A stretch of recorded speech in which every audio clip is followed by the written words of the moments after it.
O nosso segundo exemplo de projeto é de um multiplicador sequencial.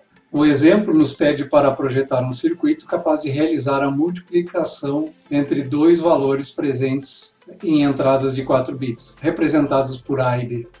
A multiplicação deve ser realizada acumulando A por B vezes. Por exemplo, se B igual a 3, somamos A com seu próprio valor, tomamos o resultado e somamos A mais uma vez. O nosso circuito deve possuir uma entrada ST que indica o início da operação. E deve possuir também uma saída OP que permanece em 1 enquanto a multiplicação estiver sendo realizada. E ao final do processo, o resultado é apresentado na saída R.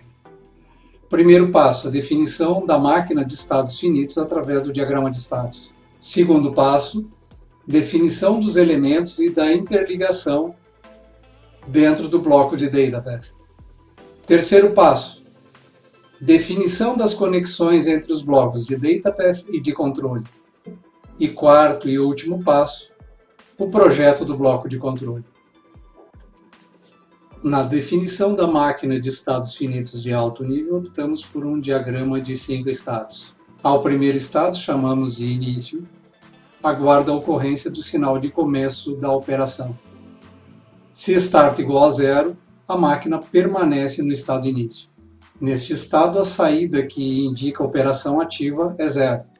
Identificado o comando de começo da operação, a máquina passa ao estado limpa, zerando o registrador e o contador, e indicando o início da operação. Após a limpeza do registrador e do contador, na próxima transição de clock, a máquina passa ao estado check. Neste estado, o status de operação ativo continua em nível alto, e se a multiplicação for feita por 0, B igual a 0, a verificação se N é menor do que B será falsa, e a máquina passa imediatamente ao estado que exibe o resultado, que nesse caso é 0, retornando ao estado inicial e aguardando um novo início de multiplicação. Caso o valor multiplicado por A seja diferente de 0, após a primeira passagem por check, o contador é 0 e N menor do que B. No estado soma, o conteúdo do registrador, que é inicialmente 0, é somado com A, e o contador é incrementado. A máquina volta novamente ao estado check. Se B for maior do que 1, N ainda será menor do que B, retornando ao estado soma mais uma vez. Adicionando A ao conteúdo do registrador mais uma vez, temos dessa vez 2A, e N é incrementado novamente, atingindo 2. Máquina retorna novamente ao check, e a transição entre check e soma ocorre quantas vezes necessário, até que N atinja o valor de B, levando a máquina à exibição do resultado e retorno ao estado inicial. A partir do diagrama de estados de alto nível, podemos identificar os componentes do bloco operacional DataPath, onde temos, para a operação N menor que B, necessitamos um comparador. Para o registro da soma R mais A, precisamos de um registrador. Para a realização da soma R mais A, precisamos de um somador. E para a contagem N do número de somas, precisamos de um contador.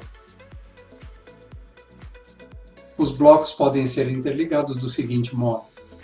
Ligamos a entrada do somador ao operando A. O operando B ligamos à entrada do comparador, sendo que a outra entrada do comparador é ligado à saída N do contador. Temos uma das entradas do somador interligada ao operando A e a outra entrada interligada à saída do registrador, de modo que a cada transição de clock, enquanto o enable do registrador estiver ativo, o estado seguinte do registrador corresponde ao resultado da soma, A mais R. Assim temos R igual a R mais A. O outro operando B, que define o número de vezes pelo qual A será multiplicado, é ligado a uma das entradas do comparador, sendo que a outra entrada é ligada à saída do contador, que permanece contando enquanto o enable for 1. Assim, quando N atinge o valor de B, o comparador sinaliza com um nível lógico alto. A saída do comparador é usada como sinal de status para o bloco de controle. Temos a saída R ligada à saída do registrador, e as entradas do bloco operacional correspondem aos comandos para zerar o registrador, habilitar a escrita no registrador, zerar o contador e habilitar o incremento no bloco contador. Interligando ambos os blocos, temos a definição de que o nosso bloco de controle precisa receber o sinal de início de multiplicação, gerar o sinal de saída que indica o andamento da multiplicação, gerar os comandos para zerar registrador e contador, para habilitar a escrita e a contagem, e de tomar decisões conforme o resultado da comparação. O quarto e último passo do nosso projeto é a implementação do bloco de controle.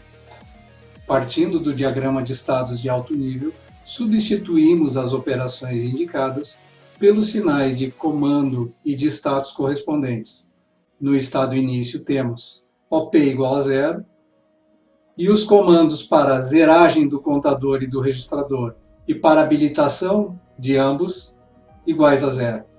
No estado limpa, temos já o início da operação com OP igual a 1, os comandos de reset do registrador e do contador iguais a 1 e as habilitações para escrita em nível baixo. No estado check, nada acontece com o registrador e com o contador. ZR, ZN, LR e EN são ambos 0. Durante a soma, os sinais de reset permanecem em nível baixo e os sinais de escrita permanecem em nível alto, habilitando o armazenamento da soma e o incremento do contador. No estado reservado para exibição do resultado, temos a indicação do término da operação com OP igual a 0 e os comandos para reset e para habilitação do registrador e do contador são mantidos em nível baixo. E do diagrama de estados tiramos os componentes para implementação do nosso bloco de controle. Precisamos de um registrador de 3 bits, uma vez que temos 5 estados, com as entradas N2, N1 e N0 e saída S2, S1 e S0. O nosso bloco de lógica combinacional toma como entradas o estado presente do registrador, S2, S1 e S0, a entrada de início da multiplicação, ST, toma ainda como entrada a saída do comparador, NM, gera o sinal de operação em andamento, OP, e os comandos para reset do registrador, escrita no registrador, reset do contador e escrita no contador. E temos então condições de realizar a síntese do circuito combinacional. O último passo é a síntese do circuito combinacional do bloco de controle. E para isso precisamos elaborar a tabela de transição do mesmo, partindo do diagrama de estados. Aguardando o sinal de start, se ST igual a 0, o estado início foi codificado como 000, aguardando o sinal de start. Se esse sinal não ocorre, a máquina permanece no estado início 000. Temos ainda que as saídas para o estado início são ZR igual a 0, LR igual a 0, ZN igual a 0, EN igual a 0 e operação em nível baixo, indicando que a multiplicação ainda não começou.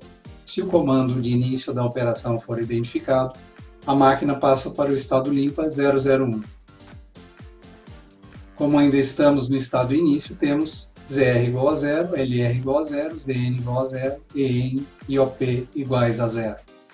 No estado limpa, não há checagem de condições e a única possibilidade de próximo estado é check, 0, 1, 0.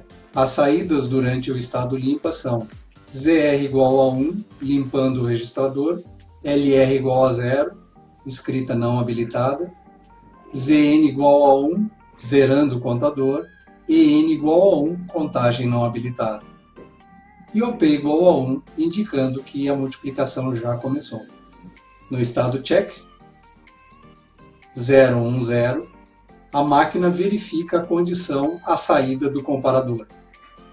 Se a contagem N ainda não tiver atingido o valor do operando B, o contador deve ser incrementado e o conteúdo de A deve ser somado ao resultado. Assim temos Próximo estado é soma 1, 0, 0. Durante o estado check, o indicador de operação permanece em 1 e os sinais de reset e de habilitação permanecem em 0. Por outro lado, se o comparador indicar que N já atingiu o valor do operando P,